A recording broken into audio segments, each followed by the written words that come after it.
Who's that? Who's what? Don't know. Thought I saw someone. Don't see anyone now. Let's just get this done. Better go find a power cell.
Why is this locked? Why are the lights off?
Hey Declan, why don't you give me your password? I'm just gonna check out your browsing history. Hard pass.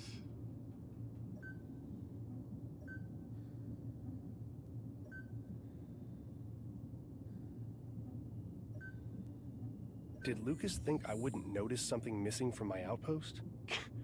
Lucas Van Buren, Employee of the Month.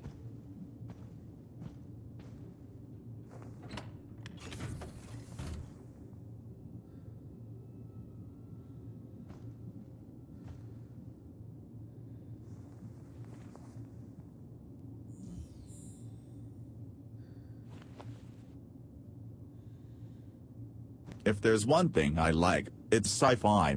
If there's a second thing I like, it's horror.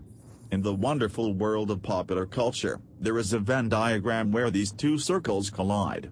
Moons of Madness writhes and squirms in the middle of these two worlds, clutching an otherworldly tentacle firmly around each.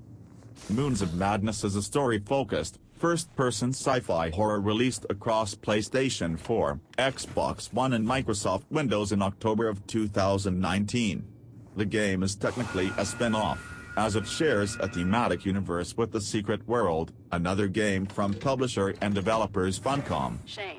We play as Shane Newhart, Panels a are out of likable alignment again. everyman, who also happens to be a space engineer stationed at the Invictus Mars base. It's business as usual for Shane, driving the Mars buggy around the feature loose red planet, fixing space pipes and aligning antenna dishes. You know, standard space monkey stuff. But then command of the mission is handed over to someone with a serious H.P. Lovecraft obsession, and the whole mess of demonic squirmy things and insanity-inducing nightmares turn up to wreck the whole base. The work never stops for Shane Newhart. While we are on the subject of demonic squirmy things, some of the in-game descriptions and names of the unspeakable evil consuming the base are pretty fantastic. A couple of my favorites were the sizzling, celestial syphilis seeds holes in reality and blackwormgism. I'm sure you'd agree, both of which have a certain ring to them. There are some great elements at play in Moons of Madness for any fans of sci-fi or Lovecraftian horror. The game has a great atmosphere, mixing the lonely and desolate plains of Mars with mind-bendingly surreal hellscapes. The mix of sci-fi and horror is well balanced, and some very effective jump scares pop up across the 5 to 10 hour runtime.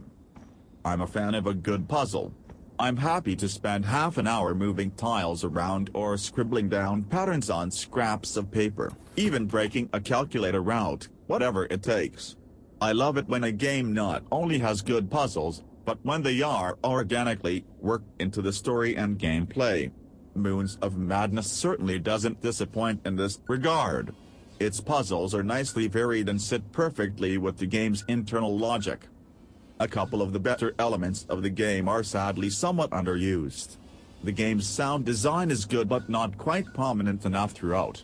Much of the game is spent quietly exploring alone. The background sound design, although good, just lacks a little something to keep us on our toes. Moons of Madness utilizes floating text as chapter headings, and the technique is very reminiscent of what remains of Edith Finch, but sadly does not work as well here. Maybe the regularity of the chapter headings is so low that they simply slip between the cracks. Perhaps the choice of font used is just too dull and straightforward to be visually appealing. I'd be interested to see what difference changing the font to some sort of creepy Cthulhu style would have made. The final third of Moons of Madness contains the most visually impressive environments of the game. This section is pretty fast-paced and story-heavy, which comes as a bit of a shame because it robs you of the chance to explore these rich and interesting locations leisurely. Gameplay also starts to take second place to story beats, leaving these latter sections a little weaker overall. Movement speed and flow is also a bit of an issue throughout the game. It is not objectively bad but leaves some room for improvement. Shepherding Shane around the Invictus space is a little too slow and rigid to feel natural or fluid. In a game chock full of mechanics, clunky movement can be understood if not condoned, but in a title where movement is 70% of the game, come on guys, get it right. Another slight letdown I can't help but lay on Moons of Madness is the poor loading screen design. We are all used to the tricks in modern games. A narrow pass a character must slowly traverse, a long elevator ride, a lengthy in-game conversation. We all know these hide background loading. As gamers we are happy to buy into these deceits to maintain as much submersion as we can. The various chapters of Moons of Madness are often capped by a small journey in the Mars buggy from one location to another. We don't ever take control of the buggy and only see a few seconds of the journey before a simple loading screen slumps into view. Would it have really been that hard to replace those loading screens with an equal length of feature loose red expanse viewed from the buggy's window? Doing so would have kept us with our hero, not broken the submersion and given a much more cinematic quality to the game. On the UK PSN store, it states that Moons of Madness uses non-fiction elements to immerse players in a believable setting.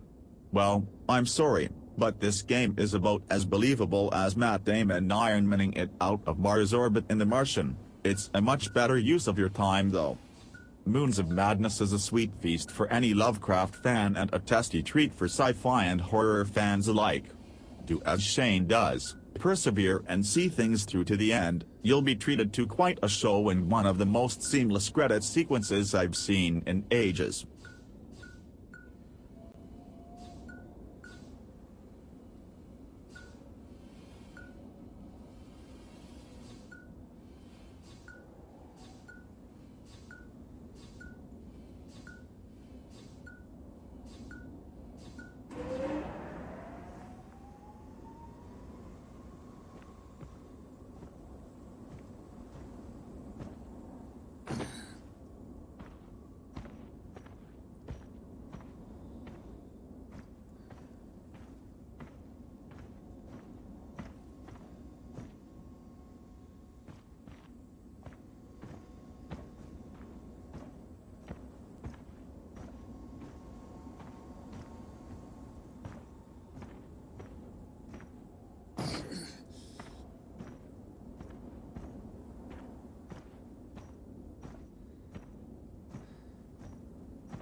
That should do it. Hi, Shane.